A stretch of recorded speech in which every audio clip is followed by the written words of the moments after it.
What is going on, all you Houston Texans fans? Can I get a rip in the chat? Rest in potato chips, Houston Texans. What do you mean? Today we are back with another video. We are interviewing Shaine Hughes, formerly of the Washington Wild Things of the Frontier League, former professional baseball player, about his playing days and just the shit he's seen and everything under the sun. Now, before we get into the video, please make sure to smash the like button for the YouTube algorithm. Smashing the like button for the YouTube algorithm. And make sure to tell your brothers, sisters, aunties, grandmas, neighbors, cousins. They got a sister, they got a nephew, they might happen to have a brother. Please make sure to tell them to subscribe. You know how it is. Yeah. Now let's get into the video. Quick disclaimer, Shaine did not take any money. He was not offered any money, did not take any money. Now back to your regularly scheduled program. It's like a cement bucket. Oh my god. It's a gallon of barbecue sauce! How did you end up at Monmouth University in New Jersey? At Monmouth University? Yes. Well, that Monmouth was one of the the few schools to give me a scholarship. So out of a couple that I got a scholarship from, they gave me the most money. All right, Shaine, here's your food for the day.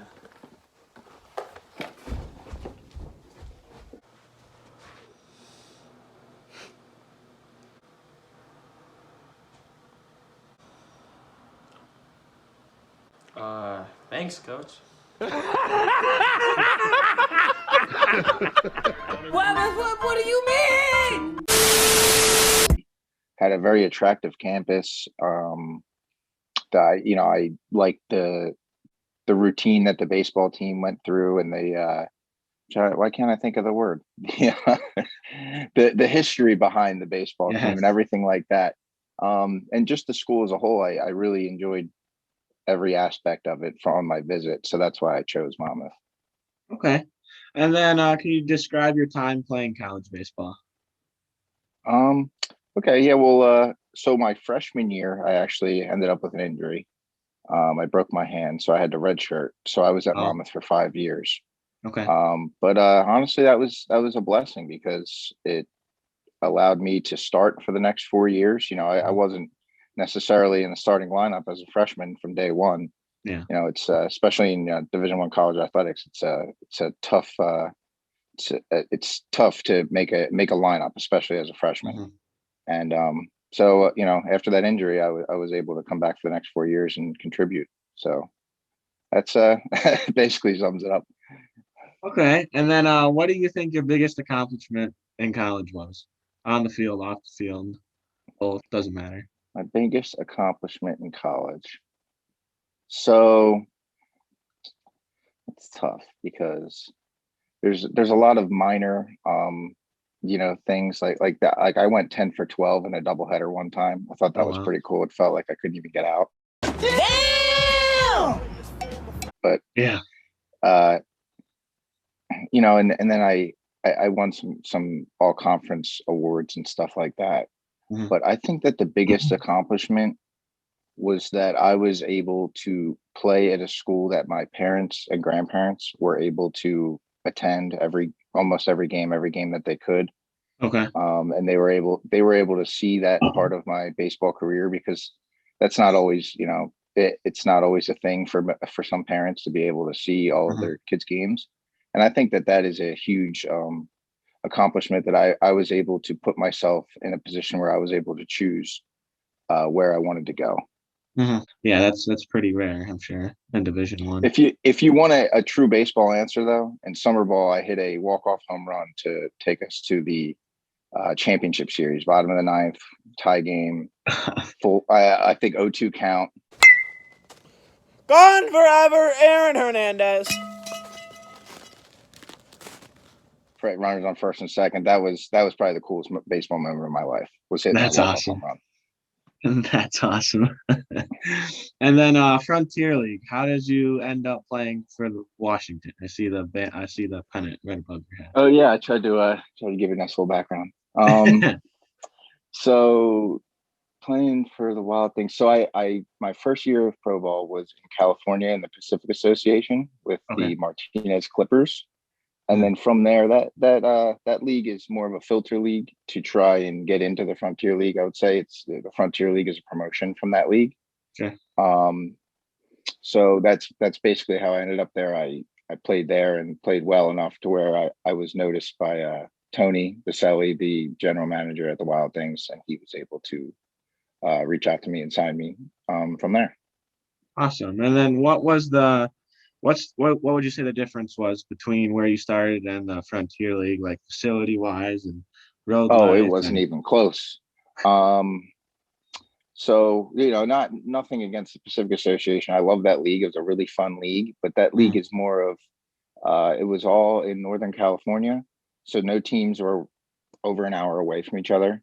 There was Okay. no commute. It was you were just driving to the game and driving home every day. There was Mhm. no staying in hotels or stuff like that.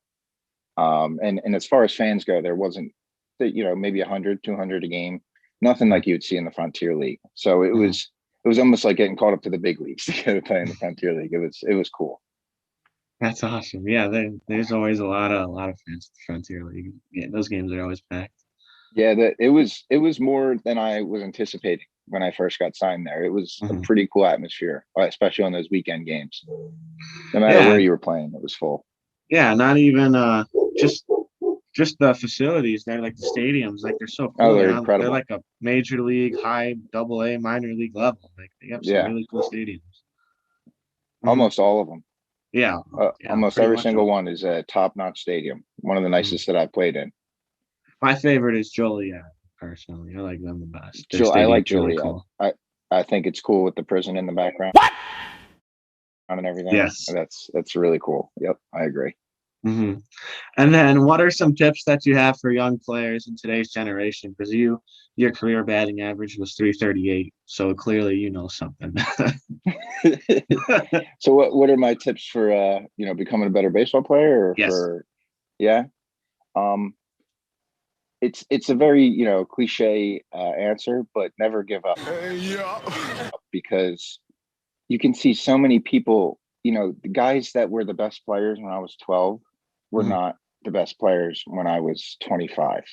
You know, there's so much growing in the game and so much learning, and if you can allow yourself to ab- absorb all of that information Hmm. and not get frustrated with yourself when things aren't going right, because baseball is a game of failure.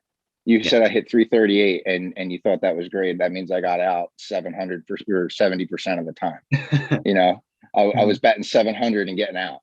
So it's a game of failure, and you got to learn how to just take failure as motivation and information and move on to the next day and the next at bat and the next game, and that you just keep working at it, and Okay. it'll come to you. Sure. Consistency. That seems to be the big key. And consistency is what people are looking for. Coaches, college coaches, professional scouts. Hmm. It's consistency. Are you going to draft a guy that can hit a ball 600 feet but can only do it once out of every 500 times he swings? Yeah. I mean, it's amazing that he does it once, but that's not really going to win you games. It's Hmm. about consistency in baseball. And then I thank you for saying that word, because that nails it right on the head. Okay.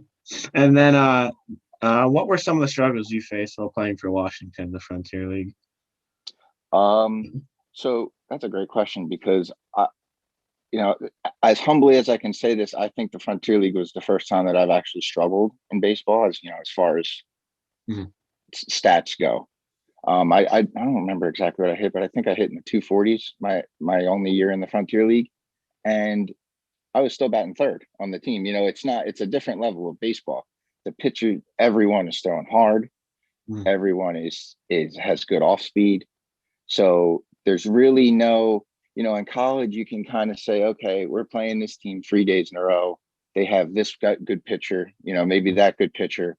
But once we get past him, we can do it's Frontier. It doesn't matter who they got. They might Hmm. be signing a new guy the next day that wasn't even there the day before, and he's throwing 100 miles an hour, so it's tough. You just got to go out there every day, and you play every day. That's another thing.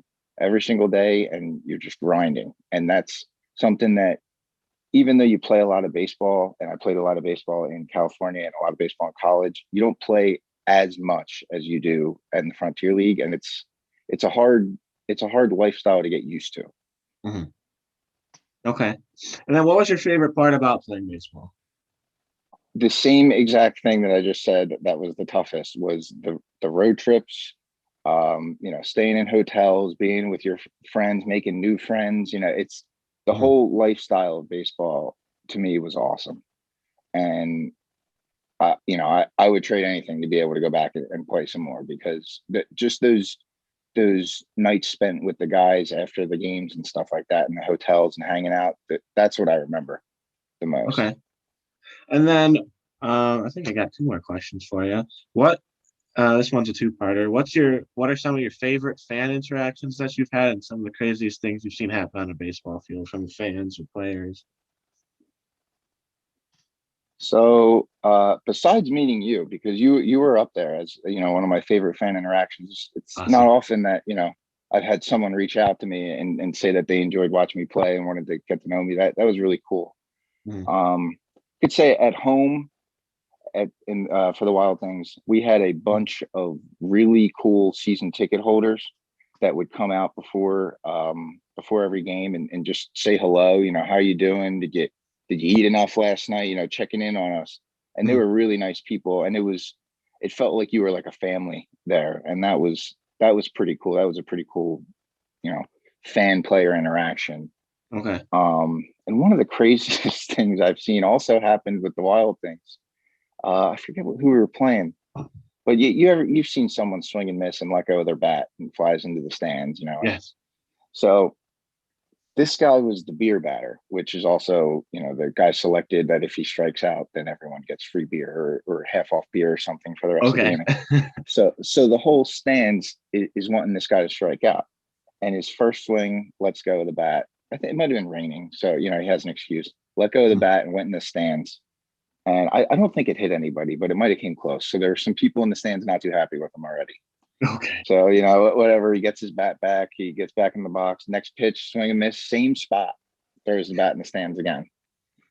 And you could tell the look on his face. He's like, oh, I don't want to do this. I don't even want to hit anymore. Like, can I just go home, please? Like the whole fans are booing at him. They're yelling at him. They think he's throwing the bat in the stands on purpose or whatever. So he gets in the box and he takes off his batting gloves because he thinks that they're too slippery or something. And in my head, I go, "There's no way." He's like, once you take off the batting gloves, you're done. Strike three, bat goes launching in the stands again. The whole place is booing him, and I feel bad because I'm telling the story. And I don't even know who it was, but that was hilarious. All right. Batting gloves are gone. You got this. It's not going to go in the stands. You're going to hit this. No beer for them. Come on, you got this. All right, in your head. 1, 2, 3. Get ready. Woo! I was cracking up at third base. Like it was one of those moments where I couldn't even, stay into the game and stay focused. It was just hilarious. And it was awesome. great. Good one. I got the bat you gave me right here. Oh, there you go. Look at that. I got it up on my wall. That's awesome. And then last, huh? It says it's still in good shape. Doesn't look like it is. Yeah, no, I'm definitely not playing with this or anything. It's too cool. And then lastly, what are you doing now that you're done with baseball? So now that I'm done with baseball, I've been working for a company called PerkinElmer for about a year now. It's a biotech maintenance company. Okay.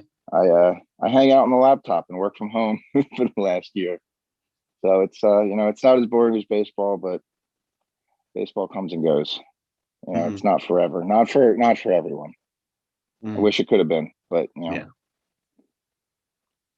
Okay. And those were all my questions. Thank you so much for answering them. Yeah, no problem. I appreciate you having me on. Oh, no problem. What is the YouTube channel so I can check it out? It's literally my name. It's my Instagram name, Liam Twinello 4. I'll send it to you. Okay, and it's on YouTube. Cool. Yeah, I'll definitely check it out. Thank you. Yeah, thanks so much for being here with me today. Yeah, absolutely, man. Right. That's the video, and always remember, kids, Don't jewel. It's not cool. Out the cap.